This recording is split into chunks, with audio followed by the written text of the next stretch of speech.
व्यक्तिमत्व डॉक्टर दीपक सोमवंशी साहेबांची या उदगीर शहरामध्ये त्या ठिकाणची ओळख आहे।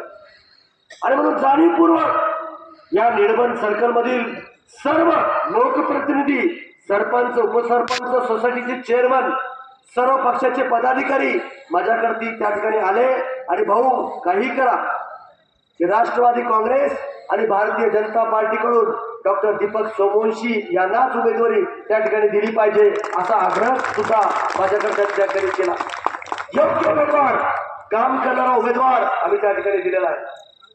मनोज चिखले संदर्भात सुद्धा एक काम करणारा व्यक्तिमत्व म्हणून, त्यांच्या परिसरामध्ये गोरगरीब लोकांना मदत करणारा म्हणून त्यांची ओळख त्या ठिकाणी आहे। म्हणून दोघांना सुद्धा आपण आशीर्वाद त्या ठिकाणी दिला पाहिजे। तुम्ही पाहत असाल तुमच्या सर्वांच्या आशीर्वादानं एक वेळेस नाही 2 वेळेस या भागाचा आमदार होण्याची संधी तुम्ही मला या ठिकाणी प्राप्त करून दिली। या कार्यक्रमामध्ये अनेक महत्वाचे काम जे आमदाराला करायचे असतात, मंत्री म्हणून मला संधी मिळाली होती, मंत्र्यांना करायचे असतात, मी ते करण्याचा प्रयत्न त्या ठिकाणी केलेला आहे। तुम्ही बघितलं असाल रस्त्याचं जाळं विणलं, जे उदगीरला जे प्रमुख रस्ते होते, लातूरला जायला 2-2 तास लागत होते, आता 40 मिनिटांमध्ये आपण लातूरला जातो। तो आष्टामोड ते उदगीरचा रस्ता आपण पूर्ण केला, जाम ते तोगरीचा रस्ता आपण पूर्ण केला। आज नांदेडला 1 तासामध्ये आपण पोहोचतो, बिदरला 1.5 तासामध्ये आपण त्या ठिकाणी पोहोचतो। शिरूर ताजबंद ते उदगीरला जाण्यासाठी अनेक रस्ता खराब होता, अनेक वेळ त्या ठिकाणी लागत होता।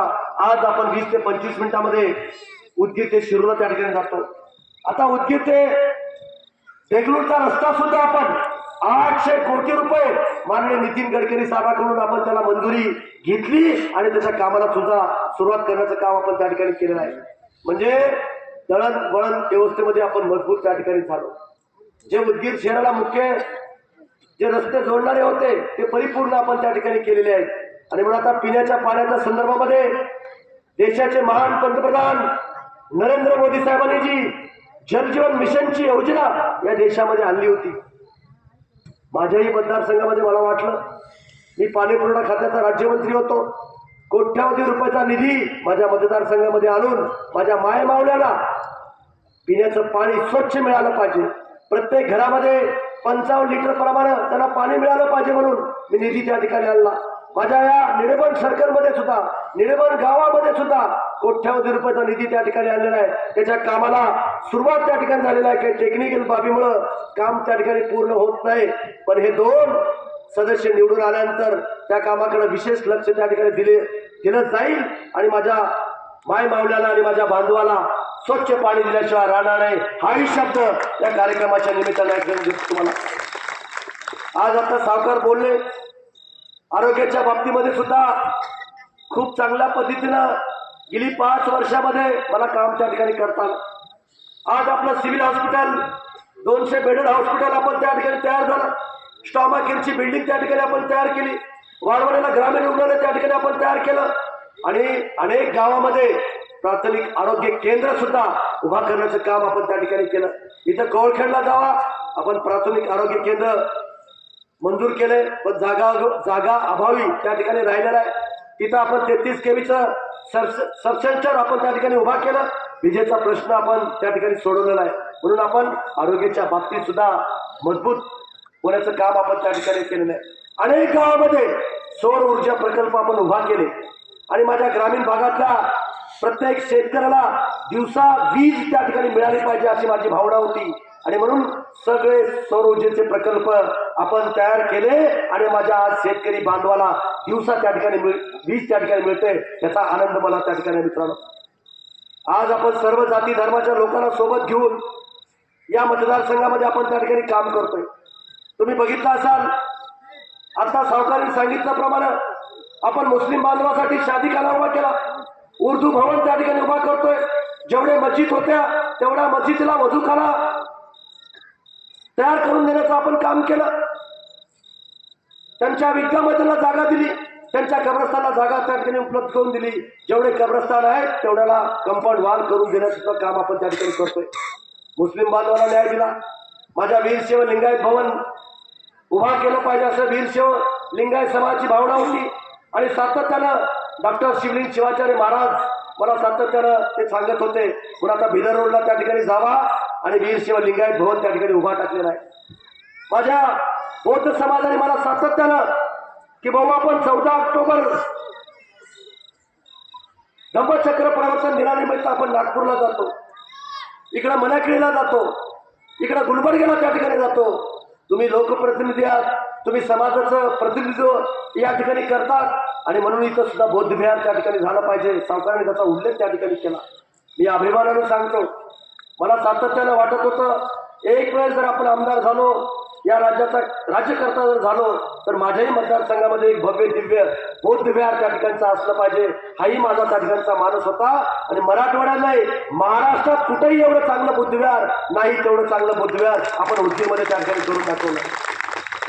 आणि त्याच्या उद्घाटनाला महामहिम राष्ट्रपतीला या ठिकाणी आले. ते का आणलं? कारण बाबासाहेब आंबेडकर असताना बाबासाहेबांनी पीपल एज्युकेशन सोसायटीची स्थापना केली आणि मिलिंद महाविद्यालयाची निर्मिती संभाजीनगरमध्ये या ठिकाणी केलेली आहे. आणि मग त्याची पायाभरणी, त्याचं भूमिपूजन या देशाचे पहिले राष्ट्रपती डॉक्टर राजेंद्र प्रसाद यांच्या शुभ हस्ते त्या ठिकाणी केलं होतं. आणि म्हणून तो जागा पकडून मराठवाड्यामध्ये आपल्या बांधवांनी कधीही राष्ट्रपतीला त्या ठिकाणी बोलवलं नव्हतं. आणि मग जाणीवपूर्वक बाबासाहेबांची आठवण आपल्याला झाली पाहिजे, त्यांचं स्मरण झालं पाहिजे म्हणून राष्ट्रपतीला माझ्या उदगीरमध्ये आणून विश्वशांती बुद्धिविहाराचं लोकार्पण सोहळा करण्याचं काम आपण करतो.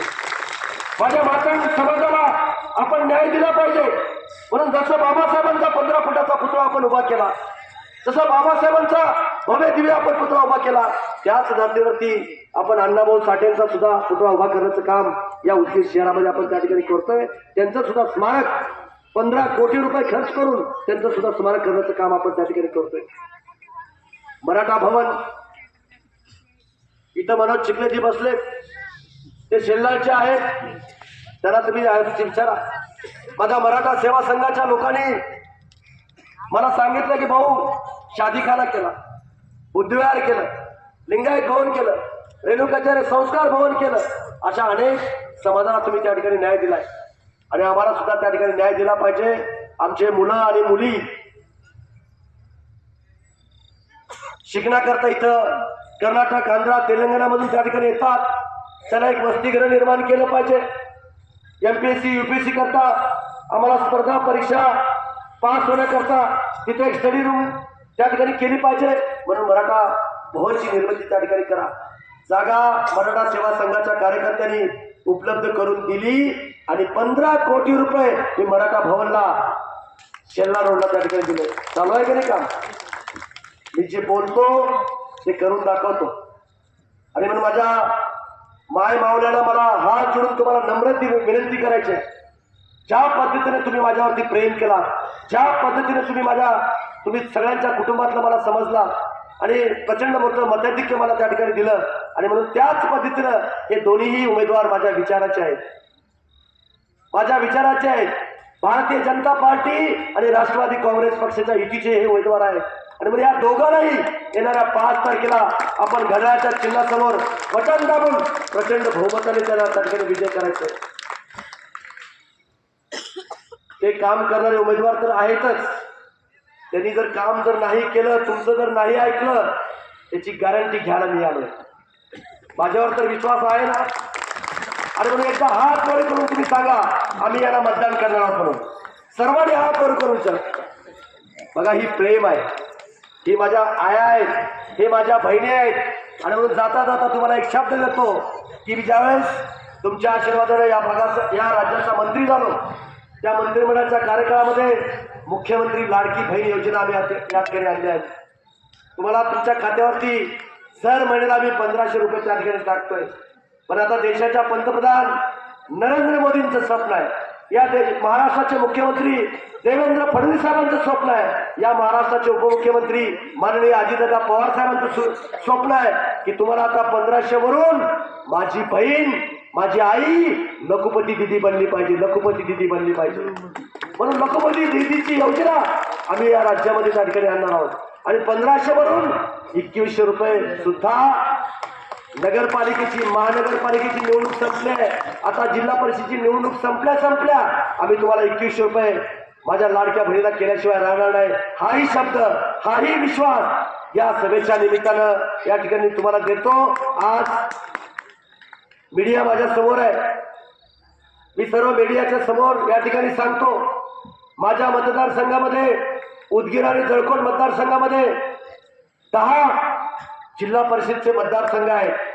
तिथं भारतीय जनता पार्टी आणि राष्ट्रवादी काँग्रेस पक्षाचे उमेदवार त्या ठिकाणी आहेत आणि म्हणून त्या सर्व 10च्या उमेदवाराला माझ्या उदगीर जळकोट मतदारसंघातील जनतेने विजय करावं। जिथं कमळ आहे त्या कमळाच्या चिन्हासमोर बटन दाबा, जिथं घड्याळ आहे त्या घड्याळाच्या चिन्हासमोर बटन दाबून प्रचंड मताने त्या उमेदवाराला निवडून द्यावं अशी नम्र विनंती, हात जोडून विनंती या ठिकाणी मी तुम्हाला करतो। वेळ झालेला आहे, आचारसंहितेमध्ये 10 वाजता म्हणजे 10 वाजता त्या ठिकाणी थांबलं पाहिजे। बरंच काही तुम्हाला बोलता येईल मला, माझ्या माय मावल्या 8 वाजल्यापासून या ठिकाणी बसल्या, माझा मुलगा येणार आहे, माझा भाऊ येणार आहे, मला त्याला पाहायचंय, मलाही तुम्हाला पाहायचंय, म्हणून मी जाणीवपूर्वक या ठिकाणी आलो। सकाळी 7 वाजल्यापासून तुमचा पोरगा तोगरीपासून त्याची लास्टची सभा या ठिकाणी तुम्हाला सांगू, परत सकाळी 7 वाजता गुत्तीला, गव्हाणपासून, आतूरपासून, गुत्तीपासून, गोंशीपासून मला त्या ठिकाणी सुरुवात करायची आहे। आणि म्हणून आपण पायाला भिंगरी बांधून शिकले साहेब बालाजीराव, काही नाराज व्हायचं नाही, राजयोग लागतो। शौराजला तर तिकीट मिळालं होतं, कुठे गेलं शौराज, तिकीट मिळालं होतं त्याला, पण त्यांनी माझा शब्द खाली पडू दिला नाही की भाऊ पंडितराव सुरवंशीला त्या ठिकाणी तिकीट मिळालंय, मी त्याचा प्रचार करणार, तुम्ही खाली राजू वाघेला त्या ठिकाणी तिकीट द्या, असा मनाचा मोठा असणारा शौराज केवढे भविष्यामध्ये तुम्हाला जे जे काही सहकार्य लागेल ते सहकार्य करण्याचं काम मी त्या ठिकाणी करेन। आणि म्हणून दशरथ शिंदे साहेबांनी या भागातील या निडेबन गावातील काही समस्या त्या ठिकाणी मांडल्या, गावातील विकास कामाच्या बद्दल त्या ठिकाणी मला बोलले, आणि म्हणून गावातील जे काही विकास कामं राहिले असतील, आता जिल्हा परिषदेमधून डॉक्टर दीपक सोमवंशी साहेब काही खेचून त्या ठिकाणी आणतील, काही मनोज भाऊ त्या ठिकाणी खेचून आणतील आणि या गावाचा विकास करतील, आणि हे दोघं नाही केले तर मी त्या ठिकाणी करून देईन, काही शब्द तुम्हाला या ठिकाणी देतो। काळजी करू नका, केंद्रात आपलं सरकार आहे, राज्यात आपलं सरकार आहे, आणि या जिल्ह्याचा पालकमंत्री छत्रपती शिवाजी महाराजांचे वंशज शिवेंद्रराजे भोसले आहेत, या भागाचा आमदार सत्ताधारी पक्षाचा आणि तुमच्या कुटुंबातला आमदार आहे, आणि निधीला काही कमी पडू देणार नाही। हे पद काम करण्यासाठी आहेत, हे काय पद मिळवण्यासाठी नाही, हे पद पुण्या जाती धर्माला मोठे करण्यासाठी नाही, तुम्हाला नागरिक सुविधा, तुम्हाला मूलभूत गरजा पुरवण्यासाठीचे ते पद आहेत। म्हणून तुम्हाला हात जोडून परत विनंती करतोय, अतिशय सक्षम, अतिशय कर्तृत्ववान, अतिशय काम करणारा उमेदवार या जिल्हा परिषदेला आम्ही त्या ठिकाणी दिलेला आहे, आणि ते निवडून आणचाल अशी खात्री माझ्या मनामध्ये त्या ठिकाणची आहे। तर एवढी संख्या बघितल्यानंतर माझ्या माय मावल्या आजपासून आपला भावाचा शब्द प्रत्येक घराघरामध्ये जाऊन सांगून त्याला निवडून आणण्याकरता प्रयत्न त्या ठिकाणी करेल, हा विश्वास माझ्या मनामध्ये त्या ठिकाणी आहे। या सभेला मला या ठिकाणी तुमच्याशी संवाद साधता आला,